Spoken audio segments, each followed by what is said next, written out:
एक ऐसा उपाय जिसमें कोई पैसे खर्च करने की आपको ज़रूरत नहीं है। सिर्फ दिल से इस उपाय को आपको मिनिमम 21 दिन करने की ज़रूरत है और ज़्यादा वक्त भी देने की ज़रूरत नहीं है। खुद आप अपने जीवन में चेंजेस देख पाएंगे।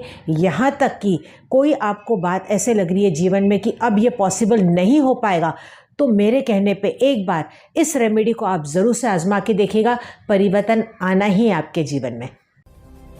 सब्सक्राइब कीजिए इंदु जी के रेमेडीज़ चैनल को और बेल आइकन प्रेस कीजिए रेगुलर लाइव रेमेडीज़ के लिए। नमस्कार, मैं इंदु आहूजा आप सभी का स्वागत करती हूँ। मैं उम्मीद करती हूँ कि आप एकदम खुश होंगे। तो आज मैं आपको बताने वाली हूँ एक ऐसी रेमेडी के बारे में जो कुछ लोगों ने सुनी भी होगी और कुछ लोगों को इसके बारे में नहीं पता होगा। तो मैं आपको बताने जा रही हूँ होपोनोपोनो। हाँ जी, होपोनोपोनो ऑलरेडी आपको ये गूगल पे बहुत सारे मिल जाएंगे। इसको मैं इजी तरीका भी आपको बता देती हूँ। हालांकि इस टेक्निक को हम ऑलरेडी अपने जीवन में कुछ ना कुछ हद तक अपना ही रहे हैं। सिर्फ ये थोड़ा सा इसका आप बोल सकते हैं कि चेंज्ड वर्जन है, लेकिन ये प्रैक्टिकली बहुत अच्छे से काम करता है। देखिए, जब भी हमारी कोई मनोकामना पूरी नहीं होती है, ऐसा कई बार होता है ना कि हम बहुत ज़्यादा थक जाते हैं, निराश हो जाते हैं, हमें लगता है कि अब बस कुछ भी अब बचा नहीं हमारे जीवन में, हमने सारे उपाय कर लिए, सब कुछ कोशिश कर ली, उसके बाद भी कोई चेंजेस नहीं दिखाई दे रहे। तो आप क्या करते हैं? आप भगवान के आगे जाके माफ़ी मांगते हैं या मन ही मन बोलते कि शायद पता नहीं मैंने पिछले जन्म के कोई कर्म होंगे या इस जन्म में मैंने किसी को दिल दुखाया होगा, कुछ ना कुछ तो किया होगा, तभी तो मेरे साथ ऐसा हो रहा है। होता है ना, कई बार ऐसे अपने आप को ही कर्स करने लग जाते हैं। कई बार ऐसा भी होता है कि आप पूरी तरह से प्रार्थना भी नहीं करते और आपको लगता है कि अब प्रार्थना भी अब मेरे से नहीं हो रही, बस कुछ भी नहीं हो रहा है और कुछ भी आपको आगे रास्ता बिल्कुल दिखाई नहीं देता और पूरी तरह से हिम्मत आप हार जाते हैं। तो अब जो मैं आपको बताने जा रही हूँ, इसको सिर्फ आप 21 दिन कीजिएगा। बहुत ही आसान उपाय है।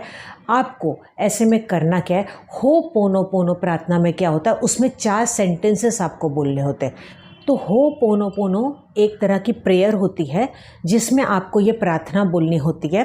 आप इसको कितनी बार भी रिपीट भी कर सकते हैं, किसी भी वक्त कर सकते हैं, इसका पीरियड से कोई लेना देना नहीं है। इसमें 4 सेंटेंसेस होते हैं। अभी मैं आपको इंग्लिश में बताने जा रही हूँ। आप इसको अपनी भाषा में, जो भी भाषा में आप सोचते हैं उस भाषा में आपको ये बोलना है। आपकी बोलने वाली भाषा नहीं। कई बार देखिए, आप बाहर बहुत सारी भाषाएं बोलते होंगे, लेकिन जब हम सोचते हैं ना तो उसमें एक पर्टिकुलर भाषा होती है जो आप बहुत ज़्यादा इस्तेमाल करते हैं। उस भाषा में आपको कन्वर्ट करके बोलना है। अब जो इसमें पहला सेंटेंस होता है आई एम सॉरी, दूसरा सेंटेंस होता है प्लीज़ फॉरगिव मी, तीसरा होता है थैंक यू और चौथा होता है आई लव यू। मान लो कि अगर आपकी सेहत बहुत ज़्यादा ख़राब रहती है, आपकी रिपोर्ट्स भी सब कुछ ठीक आ रही है, लेकिन कुछ ना कुछ आपको हमेशा प्रॉब्लम्स बनी रहती है, तो ऐसे में आपको क्या करना है, अपने शरीर को ये बात बोलनी है। आपके शरीर को आपको बोलना है I am sorry, please forgive me, thank you, I love you. आपको ये भी मन में बोलना है कि सॉरी, मैंने आपकी तरफ ना ध्यान नहीं दिया, कभी आपकी ठीक तरह से देखभाल नहीं की, तो अब प्लीज़ मुझे माफ़ कर दीजिए, फॉरगिव कर दीजिए। बाद में आपको बोलना है अब मेरी सेहत को बहुत अच्छा आप कर दीजिए, thank you, I love you. अपने बॉडी को आपको बोलना है आई लव यू। ये एक मैंने एग्जाम्पल बताया खुद के लिए। इसी प्रकार से आप कोई भी अपनी इच्छा के लिए बोल सकते हैं। अपनी इच्छा के लिए मान लो कि आपको पैसे से रिलेटेड तकलीफ़ है, तो आप नोट को देख के बोल सकते हैं या माँ लक्ष्मी को याद करते हुए आप बोल सकते हैं, या मन में आप पैसे को लेके आ सकते हैं कि मैंने कदर नहीं की। ठीक है, इस तरीके से। अगर आपको खाने में प्रॉब्लम है तो आप खाने के लिए ये चीज़ें मन में बोल सकते हैं।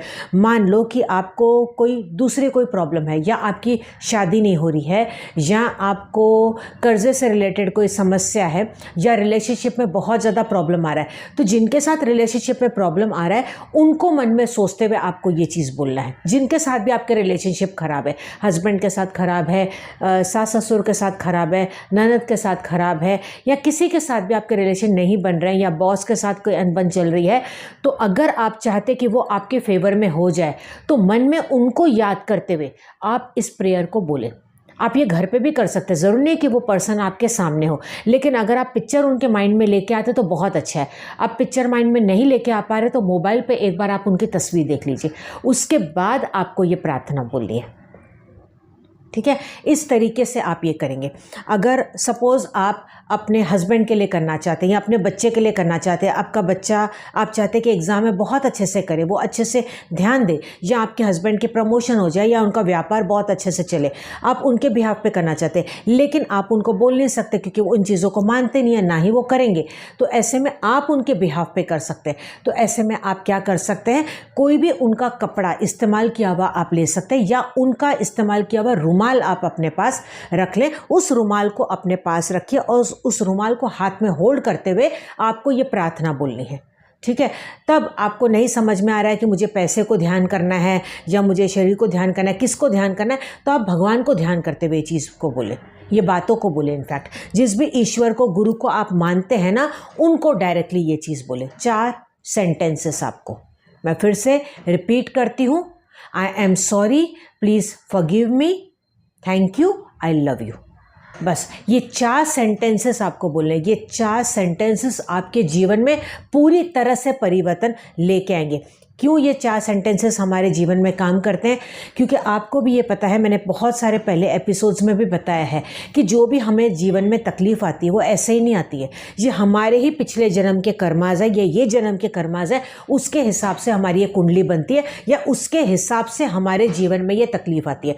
और आपको लगता है कि हमने इतनी सारी पूजा पाठ करा लिया, हमने इतने सारे जेम स्टोन्स भी पहन लिए, उसके बाद भी हमारे जीवन में परिवर्तन क्यों नहीं आ रहा है?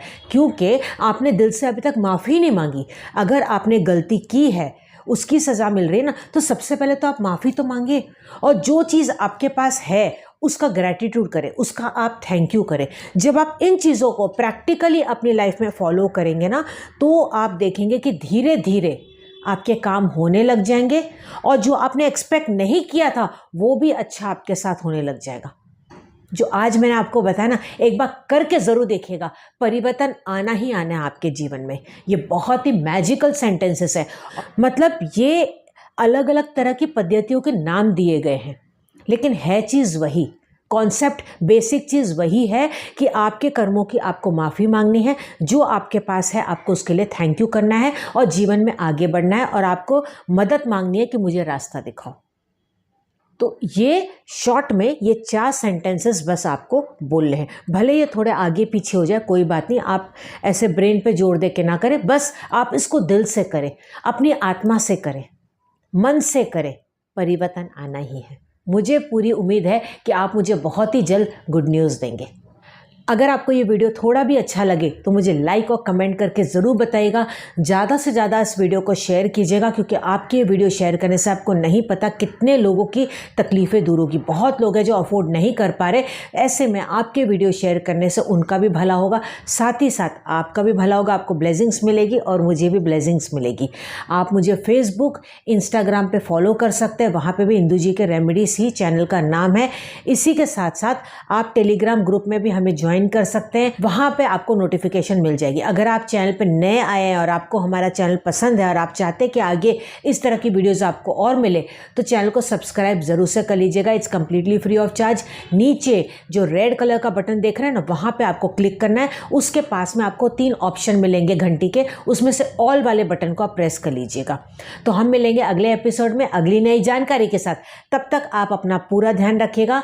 ईश्वर करे कि आपकी हर मनोकामना पूरी हो। नमस्ते।